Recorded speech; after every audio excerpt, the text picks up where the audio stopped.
آ گیا ہے بابو کا. بس حضور دنیا کے دھندے کو اتنے لمبے ہیں کہ وقت نہیں ملتا.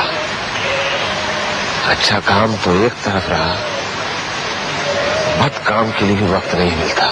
شاباش شاباش، پھر تو بازی لے گیا، جھنڈی جیت گیا بابولو کا. وہ کیسے حضور؟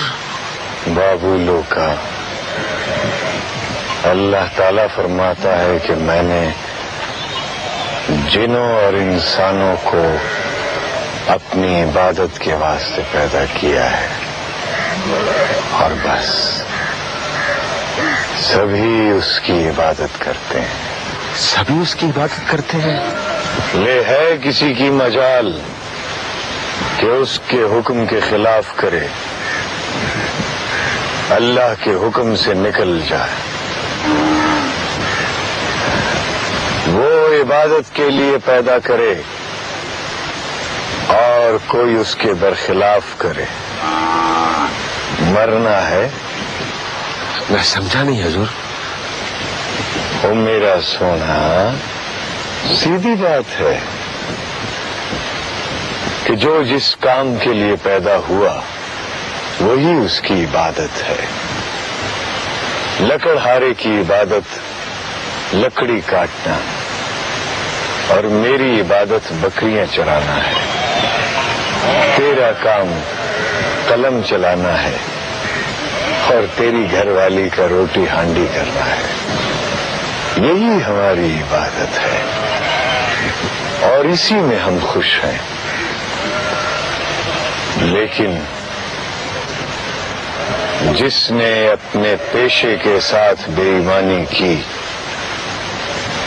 اس نے اپنی عبادت میں ڈنڈی ماری، بس وہ مارا گیا، وہ تباہ ہو گیا. اب میرے لیے کیا ارشاد ہے؟ تیرے لیے کیا ارشاد ہونا ہے؟ تو خوش رہ، آباد رہ، وہی کام کر جو تو کرتا رہا ہے، وہی کام تیرے لیے ٹھیک ہے. میرے کام میں ایمانداری نہیں، پاک بازی نہیں، منافقت، شرک بہت ہے. دیکھ بابا لوکا، صرف وحدانیت شرک سے پاک ہے. وحدانیت کو ستے خیراں، پر ایمان جو چلتا ہے بابا لوکا تو شرک کی بھیڑ بھاڑ میں چلتا ہے. شرک کی منڈی اور شرک کے بھرے بازار میں چلتا ہے. اور ایمان بڑی چیز ہے، مگر بنا شرک کے اندھیرے کے اس کا نور نظر نہیں آتا. اس کو اس بھیڑ سے گزرنا ہی پڑے گا. ڈرا نہ کر، اپنے بڑوں کا نام لے کر اس بھیڑ سے گزر جا.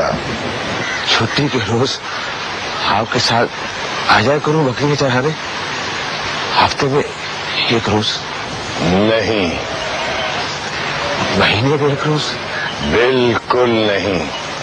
حضور آپ ہی نے تو فرمایا تھا کہ بکری چرانے والے کو نہ ماننے والے کے ساتھ رہنے کا علم عطا ہو جاتا ہے. میں یہ علم حاصل کرنا چاہتا ہوں. میں اپوزیشن کے ساتھ خوش دلی سے رہنا چاہتا ہوں. میں مخالفوں کے ساتھ خوش خلقی سے پانے کا راز حاصل کرنا چاہتا ہوں.